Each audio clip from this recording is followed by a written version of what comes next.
Ladies and gentlemen, dear friends, good evening.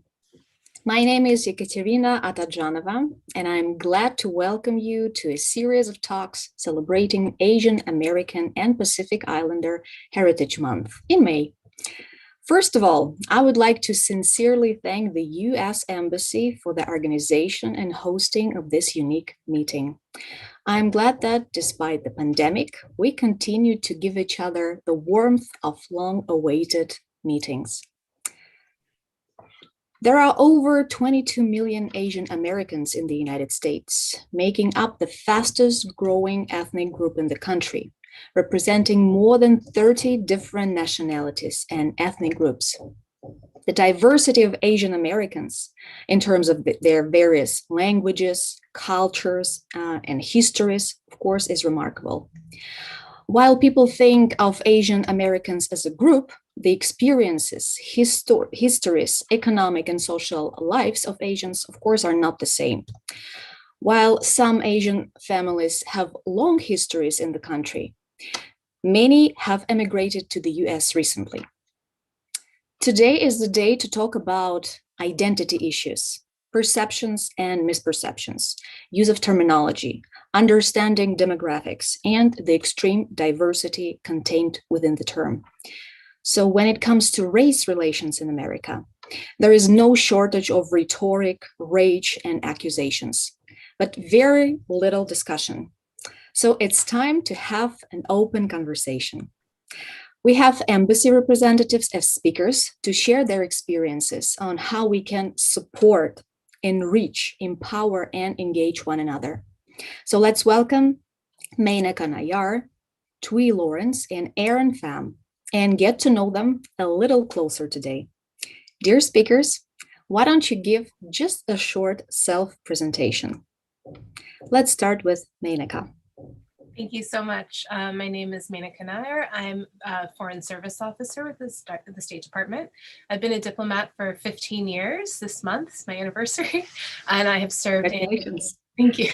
In the Gambia in Africa, in Thailand, in Pakistan, in Estonia, and in Italy, and now, of course, in Russia, as well as Washington, D.C. And previously, I also lived and worked in the UK and in India. And my husband is also a diplomat, and we have a 5-year-old son, and Russian Blue, who's the latest addition to our family from Russia. Wonderful. Thuy, could you please continue?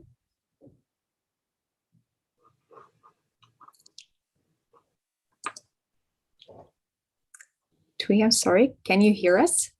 I think her mic's muted. Oops. Sorry. Yeah, that's fine. We have some technical difficulties. Yeah, just go ahead. My name is Thuy Lawrence. I'm a spouse of an American diplomat. We have been to Bangkok. My husband been to Pakistan and now Russia.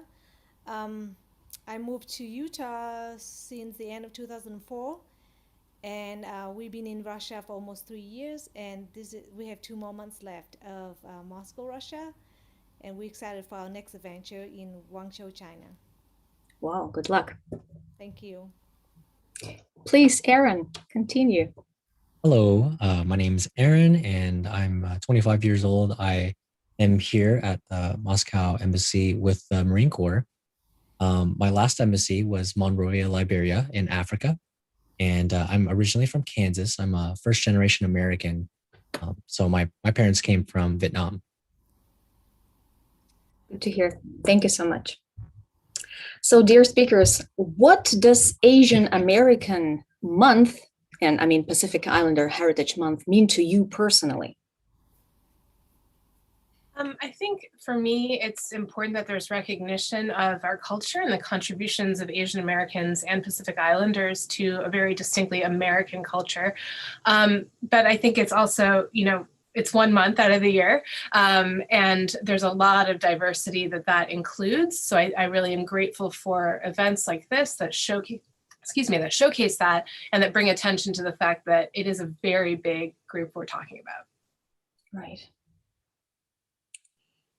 Yeah, I second what Menaka just said. It is America is a big country and have so many people come from so many different places in the world, and I think with this month, I think we should have celebrate every month with each places that people create in America. People. So to me, it's a great month to be recognized as Asian American in America. Thank you. Um, I think that a lot of people are unaware of, because I'm Asian American, so I have two different cultural identities. I think that a lot of people are unaware of the struggles that people dealt with before they came over to America and they migrated over here. So I like the fact that we have this acknowledgement to talk about it and inform people and educate people of how different we came, how different the world was before, and the benefits of mixing our cultures together and make. That's so true. Thank you. So, may I ask what it truly means to be Asian in the United States? I would say that it's very much a hyphenate that you mentioned earlier, where it's Asian American, where I think, especially for my generation growing up, my parents immigrated from India in the 70s. And there was a lot of focus on integration when I was growing up, and I really wanted to be more American. And I think now when I look at people, even maybe 10 years younger than me, they are celebrating their Asianness at a younger age. And I think that's fantastic. But I also think that culturally, there's a lot more awareness about what Asian Americans bring to the United States and also the different cultures that we represent. I think, 20 years ago, 30 years ago, there probably were not as many different types of Asian restaurants. Maybe you would have had Chinese or Indian. There was not such an appreciation of different foods, different cultures, different things that each nation brings, each Asian nation brings to the United States. So I think there's a wider acceptance now, and that's really been incredible to witness even in my lifetime. But I think it also means that as Erin mentioned, you're straddling two different cultures, and especially as a young person growing up, that can be very challenging, and you have to make some decisions about sometimes straying from what your family thinks is our culture to make decisions for yourself. Thank you. As for me, I feel proud to be an Asian American. I did not grow up in America. I moved there when I was already 23 years old. But I'm proud, and I was proud to be able to contribute my small share of the Vietnamese culture to my family and friends in America. Okay. One of the best things about living abroad and being here in Moscow is the um, the information that you start to learn about different cultures and stuff. So coming back to America and being an Asian in America and having a wider perspective of life and the different cultures, I think it makes you, I think it makes me more humble and understanding of the differences. So I'm not very judgmental. I'm very open minded, and I think America is a huge melting pot. And to be Asian in the U.S. allows me to just stay open minded. So, can we dig a little deeper? Can we talk about your family background? Sure. So as I mentioned, my parents immigrated in the 70s. My dad had a background in engineering and my mom was doing her medical training. And they actually met in the United States. And then my mom had a visa and my dad only had a student visa. So they went back to India to get married and to get his visa. Then they moved back to the States and eventually had me. And they both come from science backgrounds. But as my mom constantly reminds me that when she was growing up, there were only a few options available for women in India. You could be a teacher or a doctor or maybe some sort of lawyer or something, but it was very finite. And so I was never told that I had to do one particular thing in life, which I wouldn't say is necessarily applicable to all Asian Americans. I think there's a lot of emphasis in our cultures and our communities about education, I think. And I think that really has been a defining thing in my family, is that, education always came first. There were other sacrifices, but education and a good education always came first.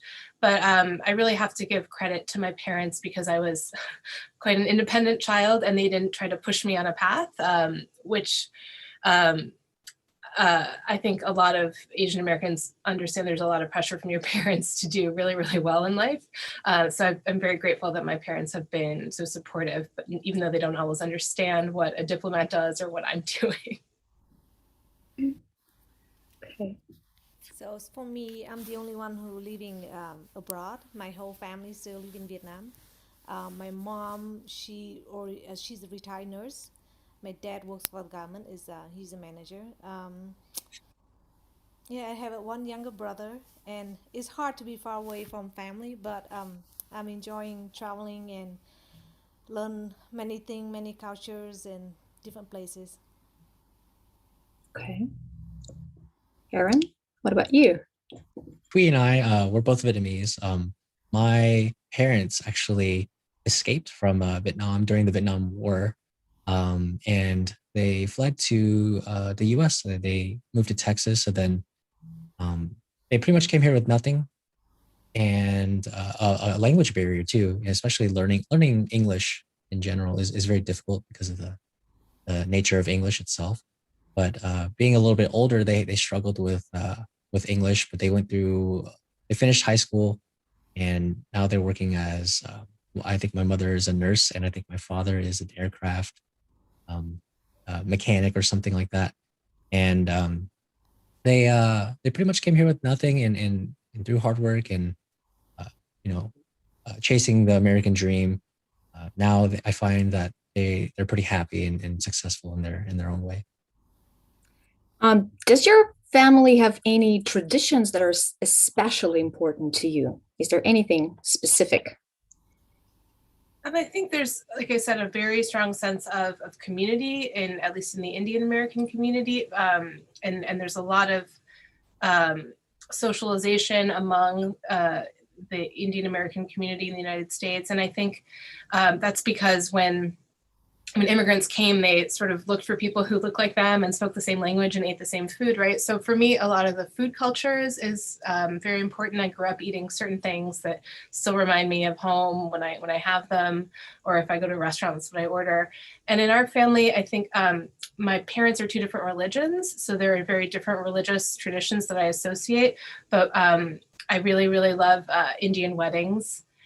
They're big affairs and they bring together hundreds of people and they're colorful and fun. And I really can't wait for the pandemic to recede in India so I can go back and hopefully see some more cousins get married. But for me, that big sense of community and family and extended family is something that's been very important to me. Sure. Okay.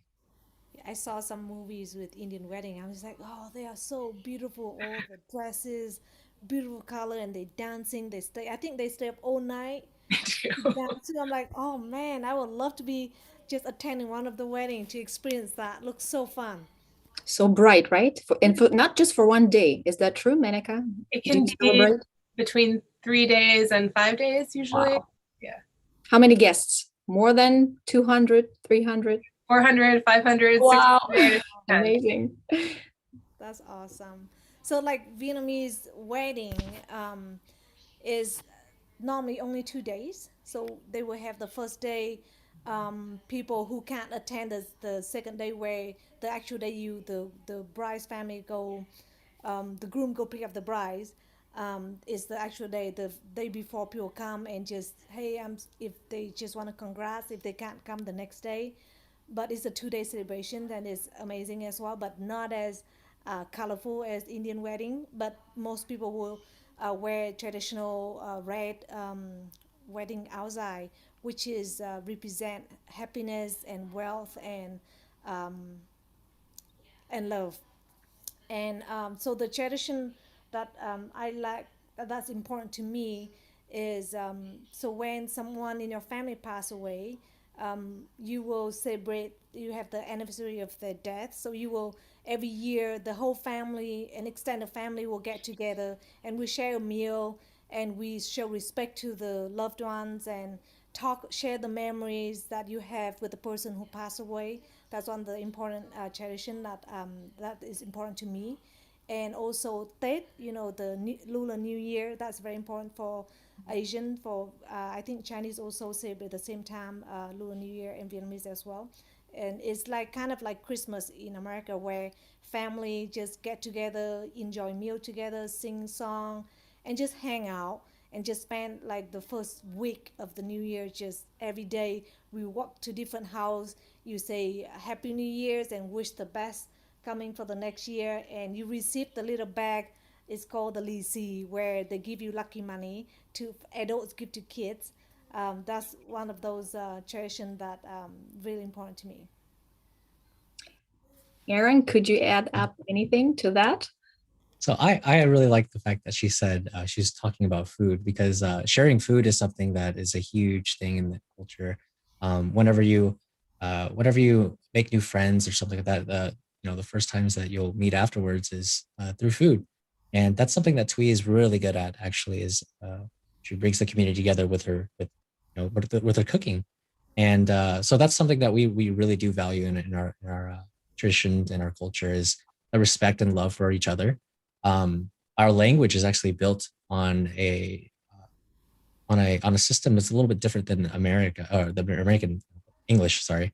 Um, so we address each other as brother and sister or uncle or aunt or something like that, and you don't have to be blood related or even stepbrothers or stepsisters. If I were to meet somebody that's my peer, my age or a little bit older, I would say brother. So that's something that yeah, Twee hit it on the spot with the family and just sharing the love and respect for each other. So it seems to me that you truly have home on both sides of the globe. So how often do you visit, for example, India in case of Menaka and Vietnam for you, Twee and Aaron? I was very lucky when I was growing up. My parents would take me back to India every year. So I've been to India more than 20 times. And then I lived there for a little bit before I joined the Foreign Service. And unfortunately, it's just been harder to go back as often. And I was planning to go back this year, but COVID obviously has made that very difficult given the situation there. So I hope to get back as soon as possible. But those yearly trips as a child really made such an impression on me. And I learned so much about the world. And obviously there's a lot of poverty in India, and contrasting that to my quite comfortable life in the United States, I think that really shaped how I view the world, and is probably why I'm a diplomat. Understood. Well, I have been back since in Moscow twice, to Hanoi, Vietnam. Before that, when I was in Bangkok, according to my husband, it was too many times. He counted on my passport, it's like 21 times. I went back to Vietnam from Bangkok. It's too many. But I would love to go back as much as I could. But with COVID, I have not been back since it's been 2 years. But hopefully everything will settle down and COVID will be under control so we can, you know, get back to see our family members over there. I'm really jealous. 21 times. I've actually never been to Vietnam, being first generation American and never thinking about traveling as a younger me. I actually wanted to go and visit Vietnam last year with COVID, and then this year, but I believe that they're still not open because of COVID. However, when I do get to visit in the future, I'm really excited because I've been learning Vietnamese for the past 3.5 years, and I'd love to practice in that dialect, in that same dialect that I've been learning. Thanks. So, guys, may I ask you, how has this expansion in Asian immigration to the United States over the probably last several decades enriched the overall culture of the United States? You've mentioned some facts about food, of course, music, probably. What else? What have you noticed? I think it just generally has brought a broader awareness about Asian American culture and the diversity that's within that to the United States generally. And I think, maybe back when my parents were immigrating, people understood that people were from India, but maybe not thinking about Pakistan or Bangladesh, or people were from China, but not thinking about, Vietnam. I think people were thinking in much more homogenous terms. So I think now there's a much broader general awareness of the different cultures that we all represent and the countries associated with that. But again, I do think through things like food and culture, and now I think you're seeing a lot more Asian Americans represented on TV and in film. So I think those are making much bigger inroads and helping to show our diversity and the different cultures that we represent within the broader umbrella of Asian American culture. I think you say it all, Menaka. Stop going first. So I think something that you can see every day is the media, like on television, the entertainment and stuff. The Asian American cultural exchange brings a lot of language. More people are studying Mandarin, which is a very difficult language to learn. More people are interested in Japanese culture now. Anime, the category of TV shows or movies, that's really popular now. It's booming in popularity across the U.S. Korean dramas, that's booming across the U.S. There's large K-pop artists and bands now that are now popular in the U.S. So there's a lot. It's become more widespread, and it's good because it's more welcoming and opening our cultures up to change. Let's talk about values. You have mentioned traditions, family gatherings. What are some of the Asian values?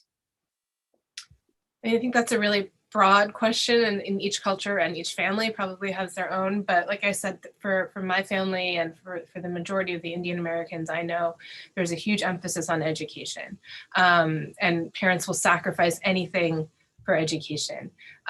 Also, I think there's a huge emphasis on family and the responsibility to your family and loyalty to your family.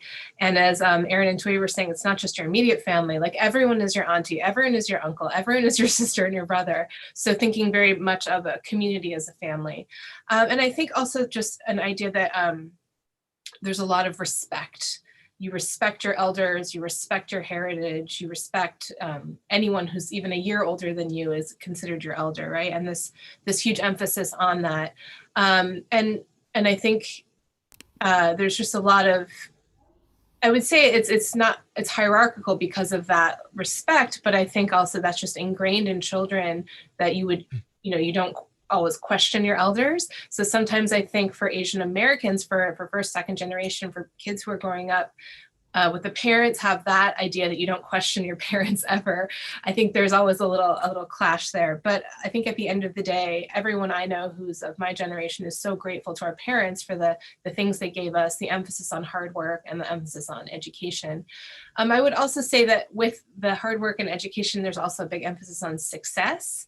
So I think with my generation, it's teaching our parents what that can mean, what that can look like. It doesn't always mean financial success. Yeah, I agree with Menaka. I think with Asian parents, they have more push on the education. Like if you watch many TV series or comedian, they will talk about, you will see many Filipino nurses and doctors, and you will see many Asian doctors, and they just probably push like, you want to be able to compete with others, you got to work hard in your education and earn your degrees. That's how you prove yourself to others that yes, that we're smart, just like everyone else.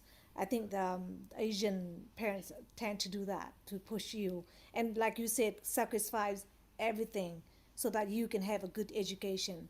I also with Vietnamese, and I think with most Asian cultures, that they values families and respect to the elders, like you said, Minaka. That like in Vietnam, parents will tell you what to do. Doesn't matter if you already married and have your own family, they will tell you what to do, and you have no saying. My mom would constantly, no, you can't do that. And I'm like, no, I'm not gonna, So I'm like, no, I have my own family. This is how I'm gonna teach my kids. But in Vietnam, it doesn't matter. You married, you have your own family. Your parents still gonna be the one who telling you what to do. So we value the families. We respect the elders. That's about my culture. I definitely agree with that. Respect toward elders is a huge thing. It encompasses a lot of Asian cultures to the point where even if even if let's say your father or your mother are wrong in an argument, for you to call them out on that, it would be considered disrespectful, and that's something that's frowned upon across all Asian cultures. And so we kind of have to bite our lip and just ignore. But we do highly value education, and something else that we value is frugality. Frugality. A lot of Western cultures, they tend to spend a little bit more, but coming from Southeast Asia, a lot of frugality exists, to where they find simplicity in like the family and the earth itself. So Um, so because you work for people and with people, what do you think? How is the Asian American immigrant experience similar to or different from those of other immigrant groups? Do you notice any differences? I mean, it's such a broad group. I think Asian Americans are often considered the model minority, which is a myth, I think, because yes, a lot of Asian Americans came here with advanced degrees and got professional jobs, but a lot of other people came as refugees, as asylum seekers, as manual laborers, as, people come in all different guises, and I guess they're all motivated by the goal of the American dream, but everyone comes with very different footing. So it's not that everyone arrives with a PhD, and goes immediately to go work at a university or a big company or something. But I think my husband is second generation. His family is from Eastern Europe, and they came about 100 years ago. But his grandmother was almost 98 when she passed away. So his mother was born here in the United States rather than he was born here. And I think that our families actually get along really, really well because they still have a very immigrant mentality, that hard work and working your way up was a huge part of his family's upbringing as well as mine. His family had very humble origins and really worked very hard for the successes they had, even within a generation and then another generation. So our families actually get along really, really well because my parents are always like, well, his family, they really understand family. They really understand, the value of education. They really understand what it means to be like responsible in the community. So I do think that there's a broader immigrant experience, which is one of really having to work your way up and to get those successes for your family. So I think that is something that I would say all people who still consider themselves immigrants, once or twice removed, have in common. So that's probably more of an answer than you need. Yeah, I think I agree with what Menaka said. Most people, when they migrate to another country, they tend to work hard, very hard, and they values the money they earn. And I also second what Aaron said. They're very frugal on what they're spending, and so you will see many people. Um, I think they saved up money and they work hard. They push themselves. Might be I think harder than American that been there for a long time. I think.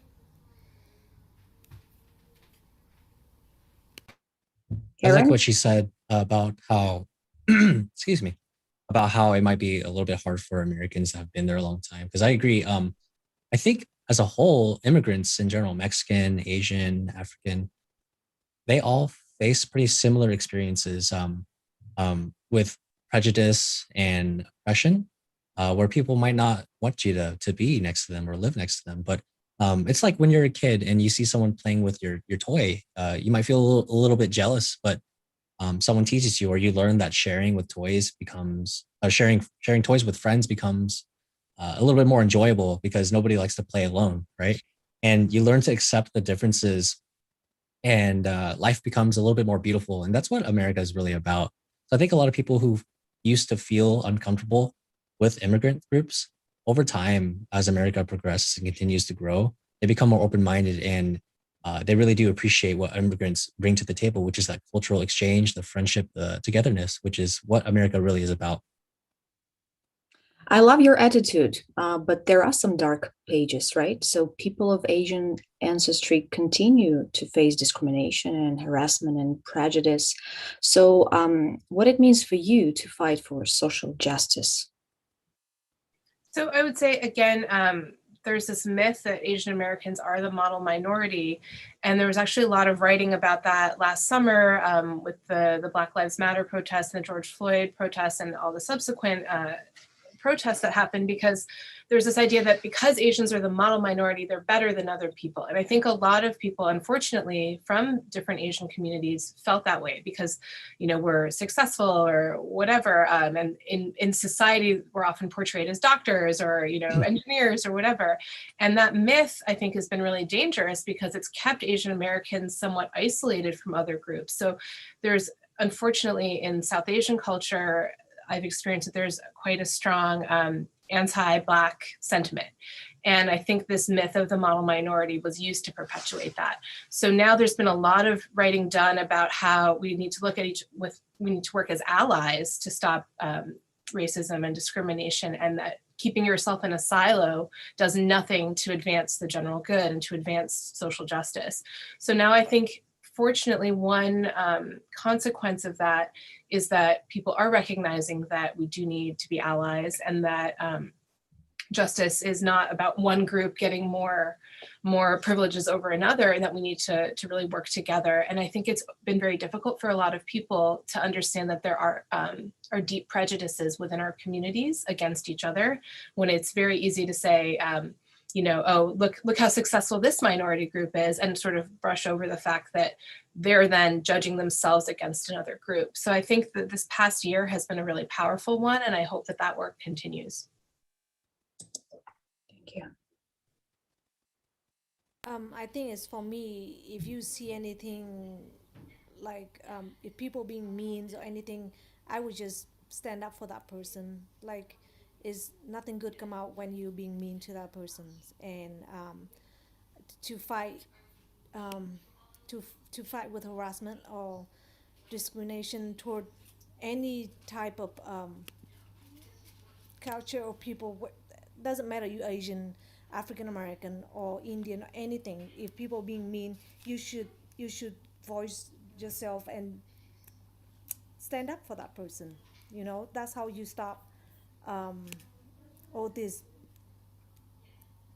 violent against human being is not right. I agree. That's amazing. That's exactly what I wanted to say, is that sometimes doing the right thing is hard. If everybody did the right thing, the world would be great. But unfortunately, it's hard to stand up for prejudice. It's hard to stand up against racism. And I think that, I'm in the military, so what we teach, our values that we teach, is that there is no place for racism or prejudice. It doesn't belong here. And I'm taught to stand up against those who face those types of prejudices or injustices.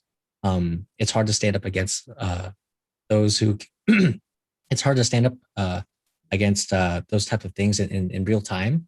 But people who can't protect themselves, if there are bystanders, you're stronger together. That's what people don't understand. You're stronger together, and when you band together, just like she said, when you become allies, you can stand up against it. It's your moral responsibility to defend or band together to protect the innocent or people who can't protect themselves.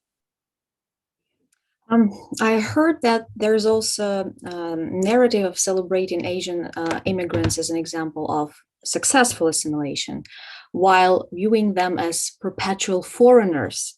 So do people still ask you a lot of these questions, like where are you from, or your English is so good, where did you learn it? Does it happen? I think it still happens, and I think there are still places and still people when they see an American diplomat, they're like, where's the blonde person, where's the white person, right? And I don't think people really understand, and I think that's changing, but I think there's still this understanding that you're not what I expected. And I think it's been very interesting when I've served overseas. A lot of people are like asking me about Indian culture, and I'm have to correct them and say, I'm here to represent American culture. I'm an American diplomat. But I think that's also part of a broader interest in America, because America has so many groups representing it overseas. And so I think I take it as a compliment. Usually they're interested in a culture that's being seen through an American lens, hopefully. But I often have to say, I'm not an Indian diplomat, I'm an American diplomat. But I do think that there's still an anticipation that, for example, if someone's coming to get a visa, they expect to see a very stereotypically American person behind the window interviewing them. So I think, the more diversity and inclusion efforts that we have through the State Department and through the rest of the government, we have a better chance of stopping that. But there are still people who are like, what? I have been asked about my English because someone thought I was Italian once, so I'll take that as a compliment, but that my Italian was okay. But I think there are definitely people who still have a very fixed notion of what an American is and what an American diplomat is. Mm-hmm. Yeah, I do. There's a few times when people ask me, "Where are you from?" and "Why you speak English so fluently?" I don't take offense on that because it's I think it's normal. They can see from my features like I'm Asian. Like that's what they think, that I'm not born in America. I'm not American, but I don't take offense in that. I don't take offense to that either. I think that some people are just uninformed, and when the way that you respond really helps how you represent America and your culture and your character. So whenever people say, "Oh, like maybe I'm on the phone and I talk to someone and I don't have an Asian accent or anything like that," when they see me in person, they're like, "Oh, you're a Caucasian." I'm like, "Oh no, I'm just American," you know. And I think when those encounters happen, people are like, "Oh," and it sharpens their mind. It makes them more well-rounded and open-minded. How have Asian Americans been represented in the US popular culture? Are there any maybe consistent images or some patterns that you can identify? Um, I remember you, Manika, mentioned something about lawyers and doctors. Anything else? Yeah, I think, there many years ago, like in the 50s and 60s, I think there were very, very racist and stereotypical portrayals of Asian Americans, like Chinese people, basically made to talk like cartoons, or having Caucasian actors play Chinese people like in makeup or play other types of Asian people, which was, very offensive when you look at it now. And then I think going through history, Apu, the character from The Simpsons, had this very typical, stereotypical accent and things like that. But then I think when you look, there's often, if there is going to be the one token Asian American character on a TV show, that person is either, the convenience store owner, or they're the doctor saving someone's life, right? And I think now you see, probably in the last 10 years, much more of Asians just being portrayed as normal people who can do anything, any number of occupations, and have complex lives that are not, fitting into a stereotype. So I think you do see a lot of progress in that. And I think what's been really interesting is where you see Asian Americans on TV or in a film, and they're just playing a character, and it's about the character, not about the character's Asianness. And I think you'll seeing people play more mainstream characters who represent Asian Americans. I think that's an important step forward, on understanding that we're not just the sidekick or the stereotypical whatever is associated with that particular type of Asian. So I think there's been some progress, but there's still a lot of stereotypes.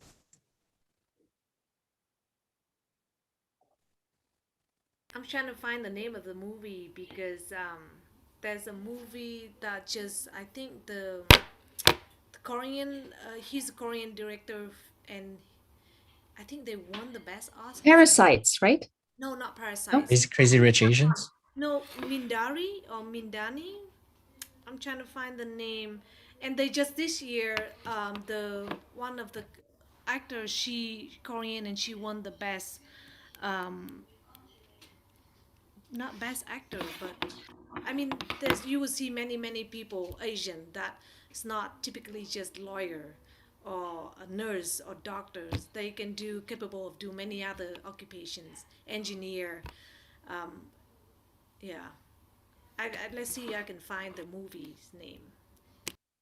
While she finds that, Yeah. I have to say that a lot of people portray the Asian men as timid or fragile, but throughout our culture and the change of it, I think a lot of people are beginning to realize that those are stereotypes. There's a new Marvel TV show coming out, and it's called I can't remember what it's called, but it has an Asian actor, an Asian lead actor. I think his name's Shang-Chi. I think that's his character's name. It's martial arts and stuff, and I think that's really cool.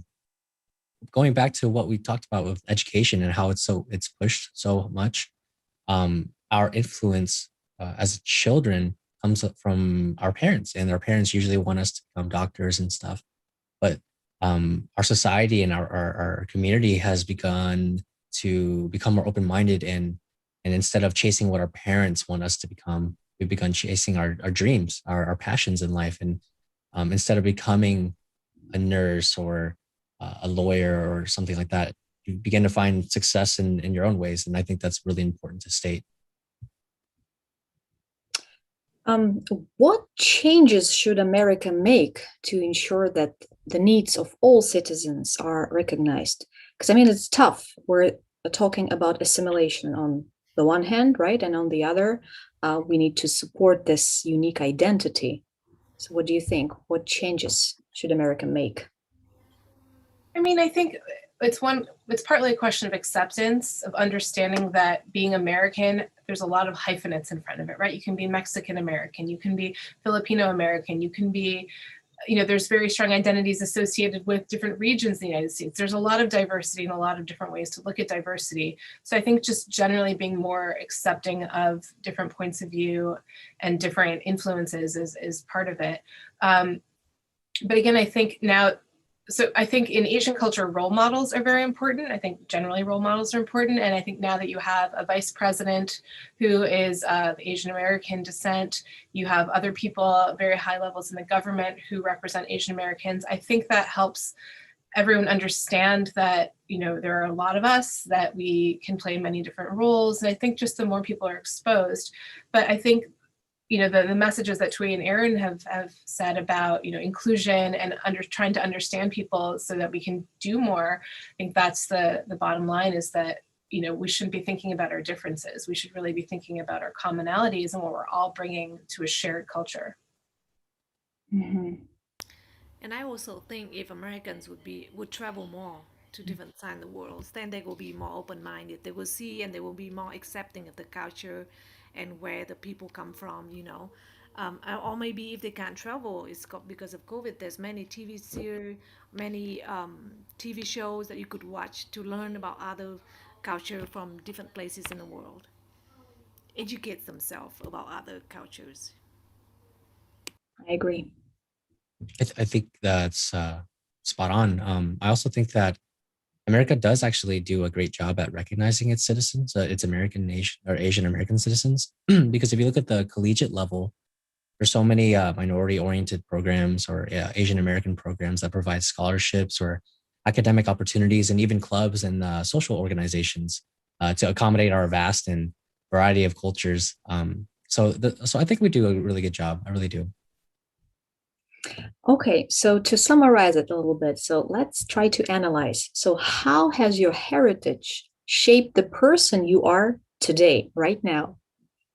Oh gosh. I think it's made me a hard worker. I think there was no question that I would go to college growing up. So I'm very grateful. I know that, not everyone has that opportunity. So I'm very grateful. So I think I've had a lot of gratitude, especially as I've gotten older, just gratitude and understanding where my family was coming from, even if, in my 20s, there may have been some rough periods. But I think it's given me a very broad understanding of what family can be, what community can be, about what values should be. And I think because I was given the opportunity to travel, to one side of my culture very often, I really understood what the world was, because it wasn't all, living in suburban America and going to, high school just like on TV. It was very much dealing with what are other people's realities and learning about that. So I think that idea of wanting to, every time I make a decision, and again, it's probably led me to being a diplomat, is what is the world perspective, not just the narrow perspective of where I live and what I've been given in my life. So I think it's made me a much more aware person. I agree with what Menaka just said, and I think with us being born of Asian parents, and we got to pick both the goods from both sides, right? And so I think with us, we be more patient, with other more accepting, and um, we can be more kind to other people.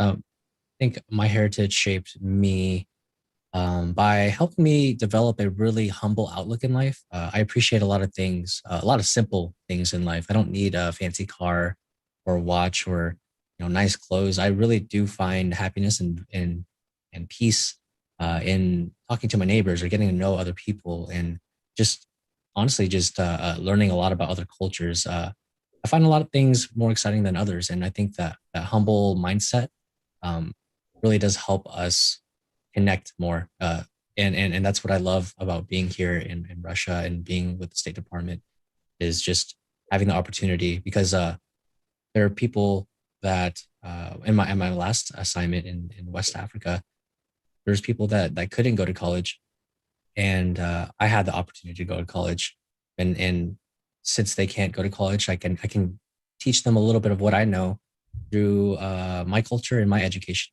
and that togetherness, going back to the whole theme of it, is what makes life really beautiful.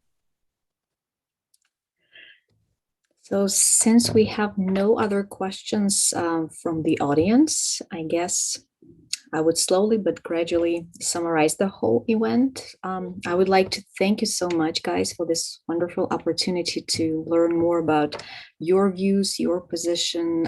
I appreciate your honesty and willingness to share your worldview. It's a meaningful tradition that is worth spreading. So let's celebrate the incredible diversity. And I think that's your strength. And it's a wonderful opportunity to listen, to learn about this diversity within AAPI communities, as well as how deep the contributions of Asian Americans to American society and culture are. So thank you so much for your time. It was very enlightening. Thank you. Have a good night. Thank you. Thanks. Thank you.